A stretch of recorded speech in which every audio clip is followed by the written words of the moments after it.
Hello, good afternoon and welcome to the Midday Brief. Here on Joy News on Multi TV. My name is Ni Akrofi Smatabe. Coming up in this edition of the bulletin, we bring you an update on a reported incident of fire outbreak at the GCB towers, but which didn't turn out to be fire after all. And then also some traders at the hawkers or pedestrian market at Odona are asking the mayor of Accra to reconsider his directive for markets to close at 6 p.m. We have that plus some other briefs from the world of international sports and showbiz coming up. Stay with us.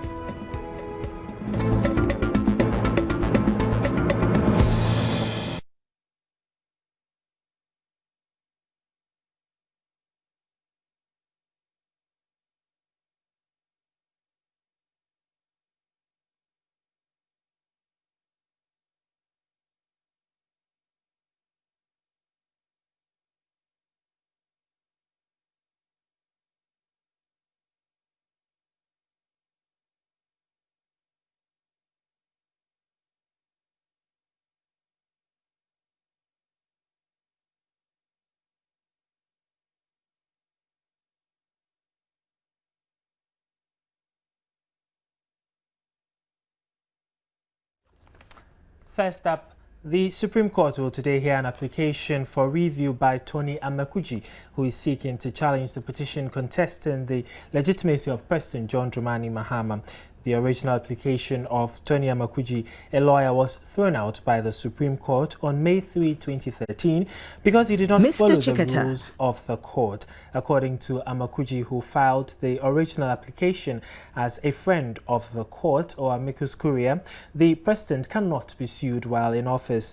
He is arguing that the judges were wrong in ruling against the constitutional matter he had placed before them as a friend of the court. Tony Amakuji had on May 3, 2013 claimed that the application was brought in the interest of justice, protection of the rule of law and fairness, that when certain cases were being adjudicated upon by the court, a friend of the court could be entertained to assist on legal points, but the court dismissed his application because he did not follow the rules of court.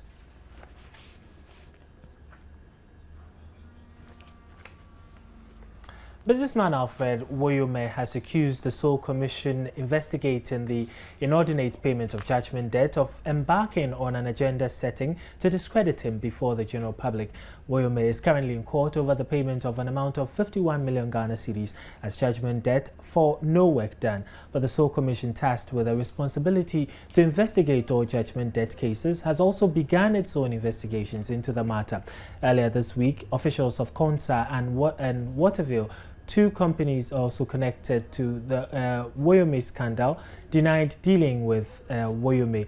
Counsel for the Sole Commissioner, Dometi Kofi Sokbo, is reported to have made that information public, an action Woyome is not happy about.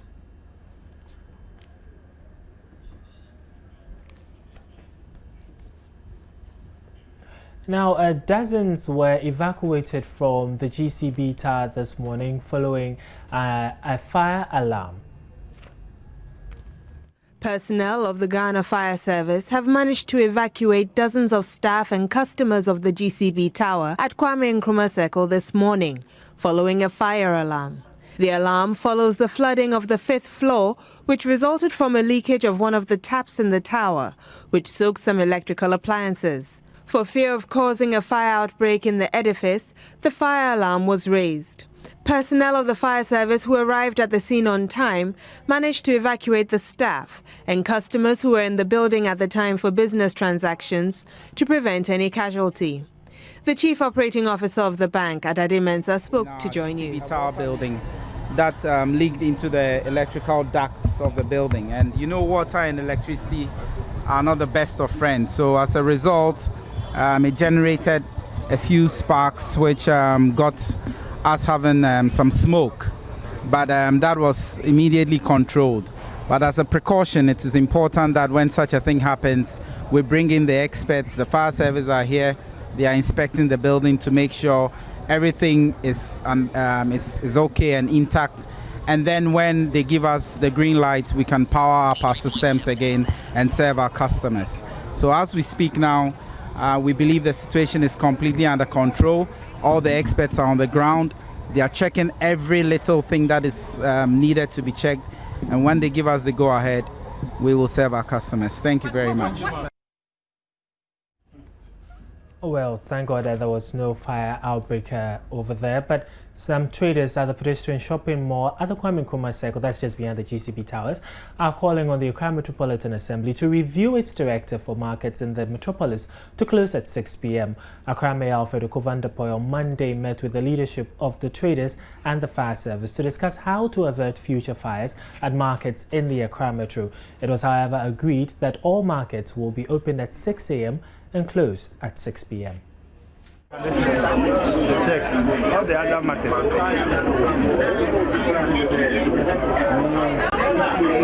The Odona market in Circle is known as a night market which is very vibrant at night.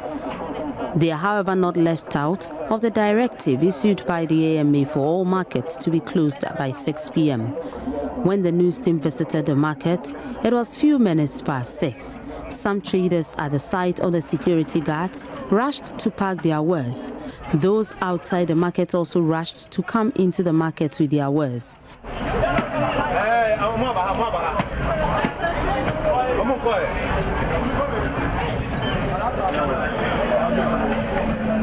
Few shops had already closed, while others were not even moved by the presence of the security guards. Some traders who spoke with Joy News expressed dissatisfaction with the directive by the AMA. Okay, somehow no, be affecting market in Accra. Because when say workers, no government workers, no more pump 6 o'clock. 6 after no more band. My fans at least my best 7 and 7 to 8 crowd, but at least by say 7, 8 more crowd now. We say Bianca bit my boy, my market is where they are. Market from says when workers now upon a fena or mobile dija. It's almost standing into 7 o'clock because first a higher night market. Jamo be about do I be about say or night market about the Kia Strom is almost standing to 7 o'clock. Now one thing the problem I want so pa casino skit is no omusa. A circle no Bob Bear say 5:30 afiansa obia apon my phone upon or warm eba abeto ade amaye eto de bia fitia anope nyina obetena sia onton hwe enti sa 5:30 no afiansa ye to ade amaw. Most traders were unanimous that the AMA should clamp down on open fire activities, especially of food vendors, since it could result in fire outbreaks. However, some section of traders remained adamant to their colleagues' plea and went on to set fire in the market.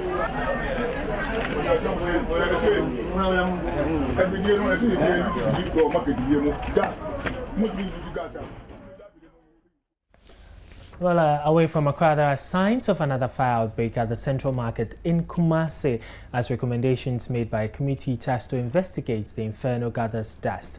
Lava Firm's Erastus Asaridonko reports that close to 6 months after the fire outbreak, loose electrical cables hang around, with traders speaking of daily electrical sparks at the market. According to the report, some of the naked wires come into contact with each other on the daily basis, causing near fires. A trader at the market recalls how one of the naked wires electrocuted a colleague who was going about her business. The traders are therefore appealing to authorities to change the naked and loose electrical wires threatening their lives at the market. Erastus Asaridonko says one of the key recommendations of a 7-member committee that was tasked to investigate a fire that occurred in the market in December of last year was a rewiring of the entire market, but that is yet to happen.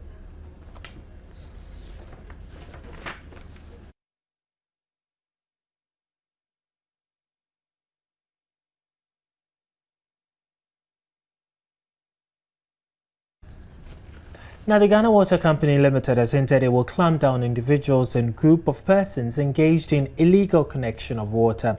The company attributes the inability of some communities to access potable water to these illegal practices. Communications Manager Stanley Mate is certain clamping down on these activities will help resolve the problem. He spoke to journalists at the opening of the Sanitation and Water Exhibition and Seminar in Accra.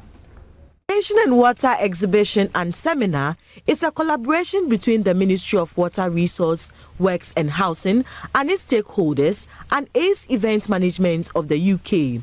The 3-day event, dubbed the Water Africa 2013, has on display equipment and materials for treating and producing water.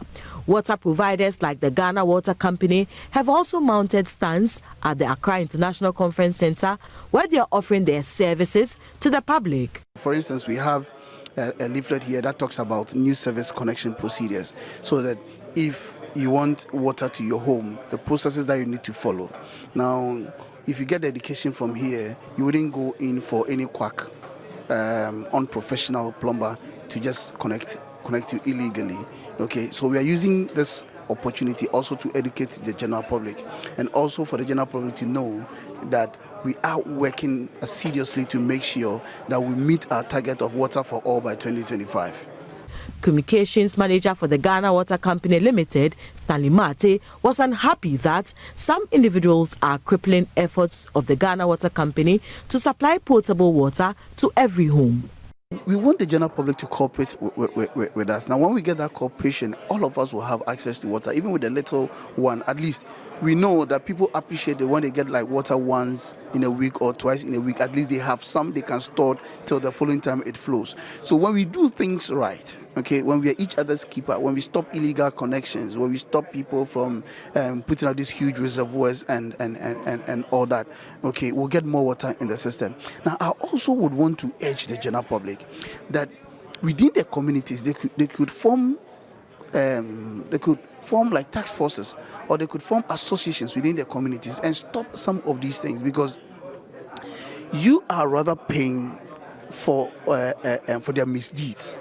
Okay, so for instance, somebody will deprive you of water and then he will sell it exorbitantly to you. So why don't you stop that person so that you can have more water into your system? Okay, so we shouldn't allow such people, such recalcitrant people within our communities, to deprive us of the water. Now, the Water Resources, Works and Housing Minister Collins Dowda has commissioned a $30 million water and sanitation project at Bungbaliga in Yendi in the northern region. The water project was funded by the Canadian International Advisory Agency and a Northern Region Small Towns Water System NOST, and is intended to serve about 125,000 people in 5 communities. Commissioning the project, Sector Minister Collins Dowda said since 2009, the government has demonstrated its determination to supply water to all by 2020. In pursuit of this goal, government has embarked on numerous projects, including building new water infrastructure and rehabilitating existing ones. Given the enormity of the task of providing safe water to all Ghanaians, government deems it prudent to strengthen collaboration with all stakeholders. This project was started in 2009.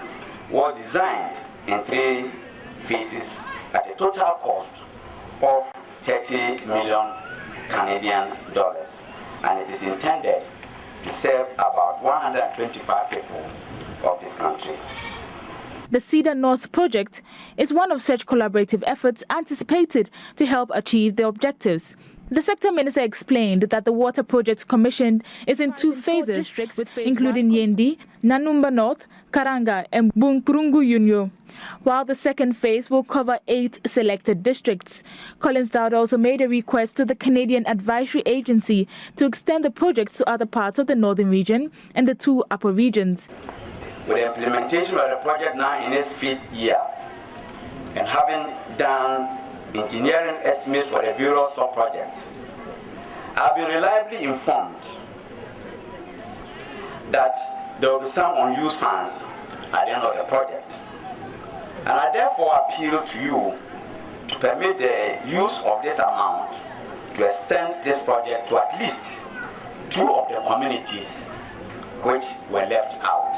I have directed in this regard the Community Water and Sanitation Agency, the Regional Planning and Coordinating Unit, and the Water Directorate to develop proposals on the use of the remaining amount.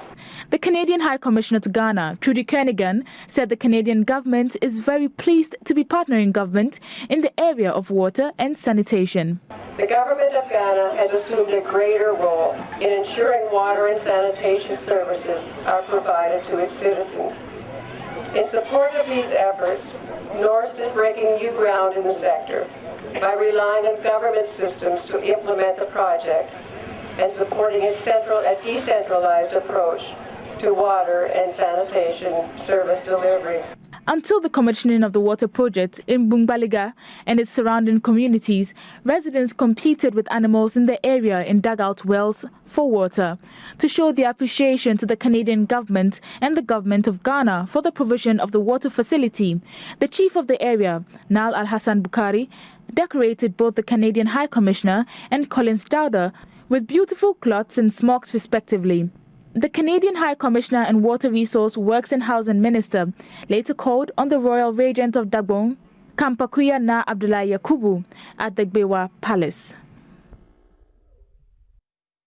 Still in the northern region, the Gambaga youth for setting the record straight. A youth wing of the National Democratic Congress has debunked allegations leveled against the district chief executive of East Mamprusi, Adam Imoro, by a rival group, Comrade Network of the NDC. Last week, the Comrades Network, a youth wing of the NDC in the East Mamprusi district, accused the district chief executive of the area of using a state bungalow to establish his private school.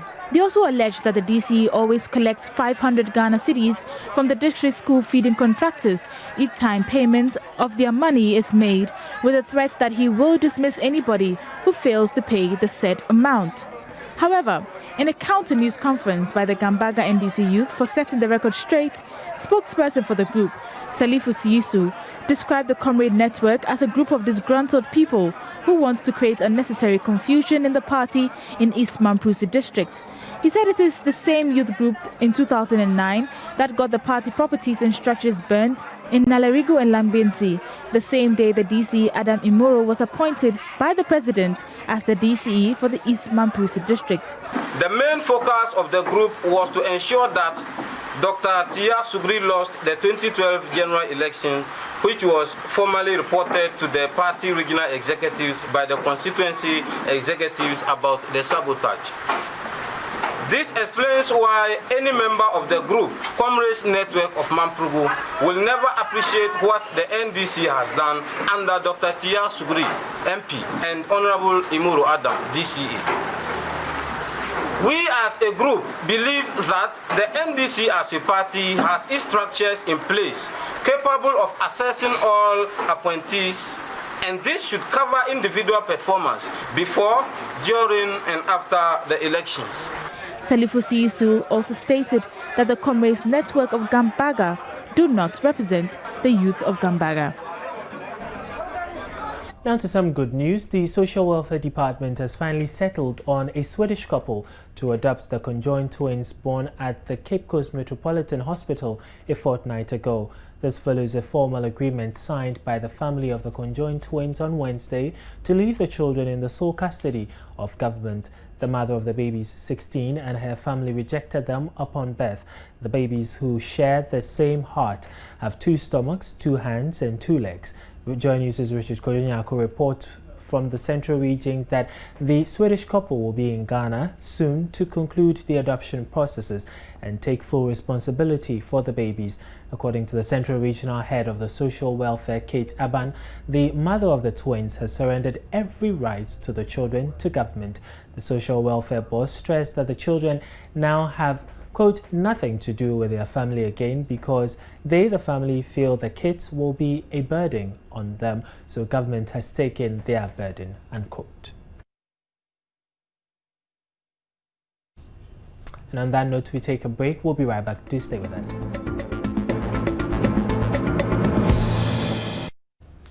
Welcome back. Now, car snatching and robbery are increasingly becoming a major phenomenon in the Brong Ahafo region. Other crimes are also recorded daily at the Techiman and Sunyani markets, respectively. But the Brong Ahafo Regional Police Commander DCOP Robert Ayalingo announced this at a meeting with a cross-section of the media in Sunyani. According to DCOP Ayalingo, criminals from Kumasi and Accra have now flooded the Brong Ahafo region over the past 3 months. He recounted how an Indian cashew merchant was attacked and shot dead this year. DCOP Ayalingo noted his men impounded about 60 unlicensed motorbikes and 10 unlicensed vehicles used for criminal activities during a recent operation. He sent a word of caution to all motorbike riders in Sunyani to observe the motor traffic regulations or face arrest. There are a lot of motorbikes in the system which are not properly registered. If you don't want to look like a criminal, the best thing is to make sure that you have all your documents, your number plate is clearly displayed. And if you are stopped by a policeman, you don't have anything to have. 5 brand new motorbikes which we will use in chasing such criminals, especially in the night when they commit crimes and go in between houses. We are prepared to face them. On car snatching, the regional police commander stated that a black Ford Explorer with registration number BA 3171710 was stolen at Odumasi on 29th of April at 4 p.m. He said the case was reported to his outfit and a search was mounted throughout the region. At around 11 p.m., a 29-year-old Bismarck Frimpong was arrested for stealing the car. According to him, a Ford Explorer which was stolen at Odumasi on 29th April has been returned to its owner and the culprit sentenced to 5 years imprisonment. Ayalingo further mentioned that 5 days ago, a Toyota Hilux pickup with registration number GN 974012 was snatched from Mark Augustine, Executive Director of Gab Microfinance Company at Berlin Top, a suburb of Sunyani. Joy News Nesta Kafui Ajoma caught up with Mark Augustine, who narrated how the incident happened in an exclusive interview. Last week Friday, I closed from church and I was going home around 8:30. When I got home, I called for somebody to come and open me. Whilst I was waiting for the person to come and open me, 2 men approached me with each of them holding a gun. And they ordered me to open the car, else they will shoot and kill me. I complied with their directives and opened the door for them. They pulled me from the front seat and pushed me into the car again through the back door and ordered me to lie down in the car and keep quiet, else they will kill me. The car is a Toyota Hilux pickup. Nesta Kafui Ajuma's report. Now, on to some finance news. The Bank of Ghana has increased the policy rate from a long-standing 15% to 16%. This follows higher risk in the inflation outlook, which the bank says outweighs growth. Headline inflation for April 2013 was 10.6%, up from 10.4% in March and 8.8% recorded in January. The rise in inflation is as a result of upward adjustments in petroleum prices in February, coupled with seasonal effects which raised the central part of the forecast by a percentage point. The Bank of Ghana, on assessing risk to inflation and growth, led to an adjustment in the policy rate.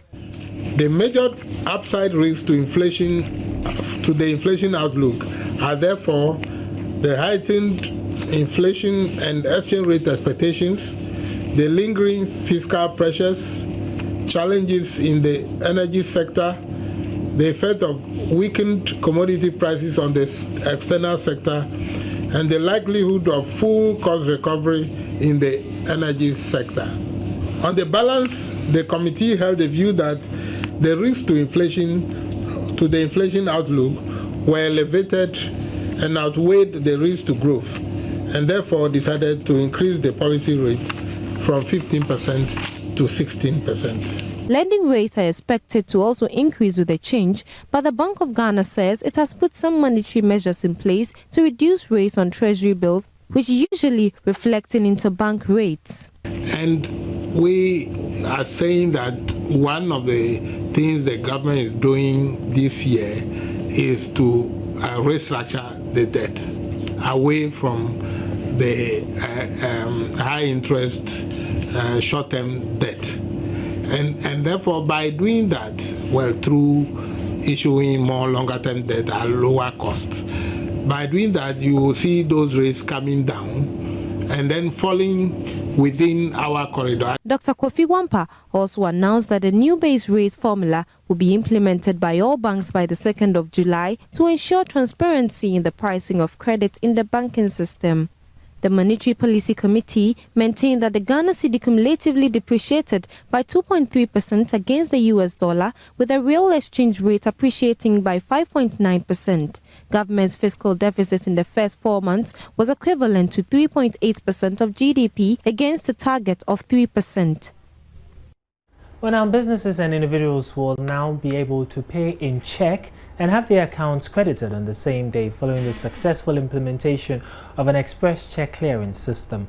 The system, introduced by the Ghana Interbank Payment and Settlement System (GIPS), provides a quicker option for people to get value for their checks.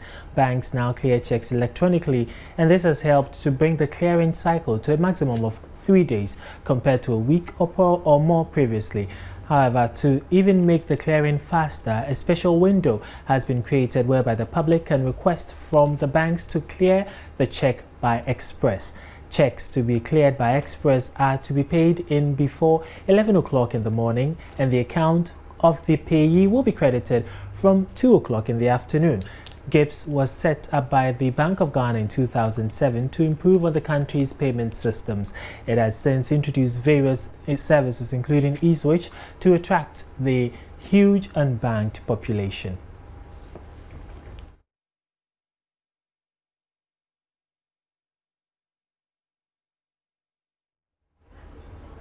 Okay, well, if you noticed, or if you were with us yesterday, we started a build-up towards the 50th celebration of the African Union, or Organization of African Unity, as it was called before. Yesterday, we told you about what the Pan-African Parliament has been doing, and today, of course, we'll give you a bit more about African Union. Of course, African Union Day is on 25th of May, that's this Saturday, so we are gradually building up to the Golden Jubilee celebration. So let's continue our series on issues surrounding the formation of the African Union, and today we'll bring you a soundbite from the archives on what Dr. Kwame Nkrumah thought about the United States of Africa, plus what Louis Farrakhan, the American, also had to say about the leadership of the African Union in relation to issues of conflict in Africa and its leadership on the aftermath of Gaddafi's overthrow and killing. Mid-20th century is Africa's. This decade is the decade of African independence. Forward then to independence now. Tomorrow, the United States of Africa. I'm hurting for Africa because now the United States has inserted AFRICOM into Africa. Soldiers are there supposedly trying to track down Mr. Coney, but in reality it has nothing to do with the Lord's Resistance Army. It has everything to do with the mineral strength in Central Africa, that America will never be a superpower in the 21st century if she doesn't have access to those strategic metals and minerals. And now that the African Union would even recognize the National Transitional Council, it's so grievous to me because those Arabs that hated Gaddafi because Gaddafi spent treasure of Libyan oil for African development. So when he invited Africans to come into Libya, he wanted even the marriage of black Africa with Arab Africa, because he said in his green book, you know, the future belonged to the black man, that we would ultimately prevail in the world. And caused them, when they overthrew Gaddafi, to kill and slaughter Africans in Libya, black Libyans and Africans that were living in Libya, slaughtered. And I could not for the life of me understand how the African Union would recognize them without some kind of reparation for the destruction of black African life. Weak leadership, weak, cowardly leadership that is so frightened of North America and Europe that you allow yourself to be trodden underfoot so that the next generation receives nothing but the legacy of cowardice. So yes, I would like to add the Nation of Islam to Africa's development.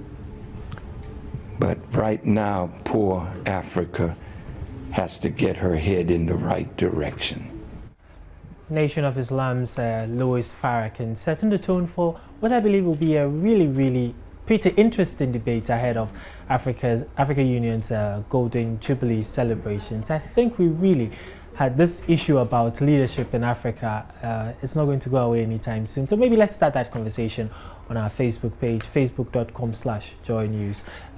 I'm sure we can get some pretty interesting comments over there. But coming back home to Ghana, the controversy over the $3 billion Chinese loan doesn't seem to be going away anytime soon. The minority has called a press conference to raise some discrepancies that they think are eminent in the agreement over that loan. We bring you excerpts from their press conference. We're talking about the cost and the value for money audit that ought to have been done. Now, furthermore, the 3 billion facility covers the Accra Metropolitan ICT Enhanced Traffic Management Project, as we have told you. Aspects of the same Accra Metropolitan ICT Enhanced Traffic Management, which includes the Nsawam Road, the Dodua Road, the La Beach Road, have been provided for in the loan. And yet, the Minister of Finance had raised bonds to pay contractors on these same routes. The issues that we raised were in respect of the fact that the Minister of Finance had not come to Parliament for the approval of the bonds that he raised to pay for these jobs or works that have been executed by the contractors. It was also required of the minister to come to brief Parliament about the state of indebtedness to the contractors, now that he's seeking to use part of the Chinese loan to cover the same programmed routes. Otherwise, there could be double payments for same works. The Minister of Finance, as we speak, 2 years after these fundamental questions were raised, is yet to respond to these questions. The 10th point that we may want to remind you of, Clause 3 of the Master Facility Agreement provides that a minimum, and that is what is contained in the agreement, a minimum of 60% of the contracts should be awarded to Chinese companies. Our concern is that this minimum requirement means that potentially 100% of the contract could go to Chinese companies. And the agreement, if it happened that way, would not be breached. We wanted government to renegotiate this to say a maximum of 60%, or even if we said a maximum of 70% to go to Chinese companies, it would mean that a minimum of 30% or a minimum of 40% could be reserved for Ghanaians. That's what the simple request that we made in this regard. Now, the question to raise in the face of this provision in the agreement, which together constitutes the world's #1 cause of premature death and disability. It's very dangerous because if it's high, it causes so many complications, such as stroke, other cardiovascular diseases. It can even lead to diabetes, can lead to blindness, it leads to kidney diseases when you don't detect it early and manage. So it is a serious issue. Most people are not aware, and most people have high blood pressure, but they are not aware because in the early stages, there are no signs and symptoms. The prevalence of hypertension is high in Africa, afflicting 46 per hemoglobin. The normal blood pressure is usually 130 for the upper limit, what we call the systolic blood pressure. And then for the down one, is below 85. Anything that goes above that, that is between 135 and 85, is what we call the pre-hypertensive stage. That means that you should be very careful. When it reaches the 140/90, then if you are not careful and it gets beyond that, then you are what we call established high blood pressure. As the world commemorates this year's Health Day, health experts are calling on all adults around the world to get their blood pressure measured, as this would help know their blood pressure level and reduce any risk. You need to check their blood pressure, and it's a simple thing. You just walk into any of the community pharmacy that they have, or you can walk to any public health institution or a private institution and then check your blood pressure. Once you do that, you know that your blood pressure is being controlled. You avoid drinking excessively, avoid smoking entirely, watch your diet, excessive salt intake, and then coffee intake, and then you also eat low-fat food. Fruits and vegetables are also good for our diet, and we sometimes also have to reduce our stress because we work, and then we don't relax, and sometimes stress too can lead to high blood pressure. If you're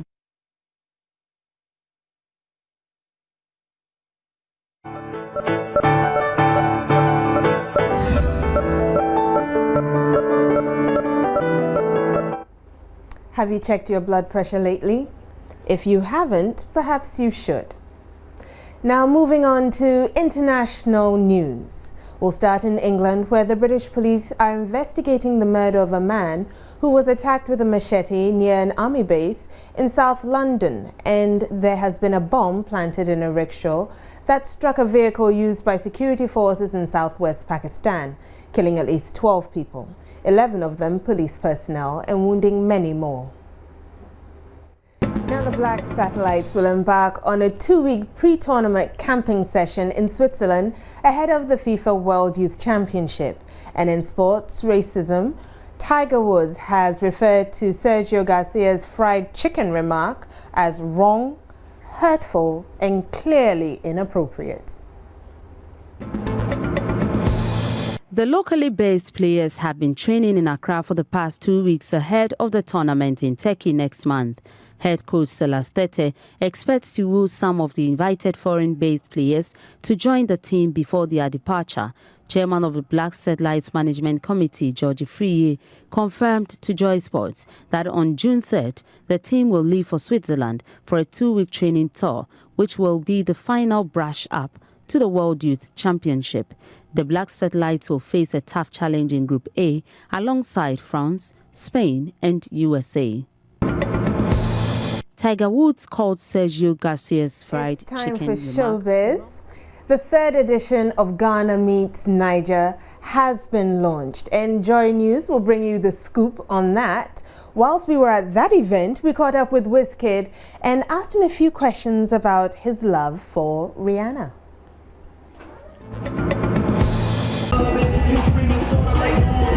Come July 29, the Accra International Conference Centre will play host to the most anticipated event, Ghana Meets Niger. Following last year's overwhelming success and the remarkable growth of the brand over the last 2 editions, the organizers say this year's edition will give meaning to the word thrilling, as there are exciting packages and surprises embedded into one fold. Next thing you know, Wizkid and Chris Brown will have a duo titled The Same Girl. I'm handing you back to Smart for the rest of the news. Why are you looking at me like that? I'm thinking Asha and R. Kelly had something in common when they sang The Same Girl. I didn't say anything like that. I'm just saying, next thing you know, somebody's going to do something with someone and call it something like that. Okay.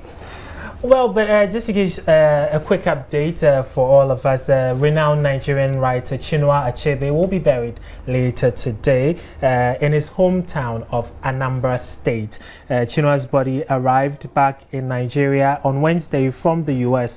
The author died in Boston at the age of 82 following a brief illness. Relatives and officials were at the Enugu airport in southern Nigeria as the coffin was lowered from the plane. Achebe is widely regarded as the founding father of African literature in English. His 1958 novel Things Fall Apart, which dealt with the impact of colonialism in Africa, has sold more than 10 million copies. The writer and academic went on to write more than 20 works, some fiercely critical of politicians and what he described as a failure of leadership in Nigeria. He had been living in the US since 1990 after a car crash left him partially paralyzed in a wheelchair, returning to Nigeria infrequently. Cultural groups performed outside the Enugu airport as the plane carrying Mr. Achebe's body arrived. And the BBC's Will Ross, who is in Enugu, says that although people are mourning, the life of the influential Nigerian writer is also being celebrated. Mr. Achebe's body is due to be buried near his family home in Ogidi, a small town in the hills of Anambra State, later today.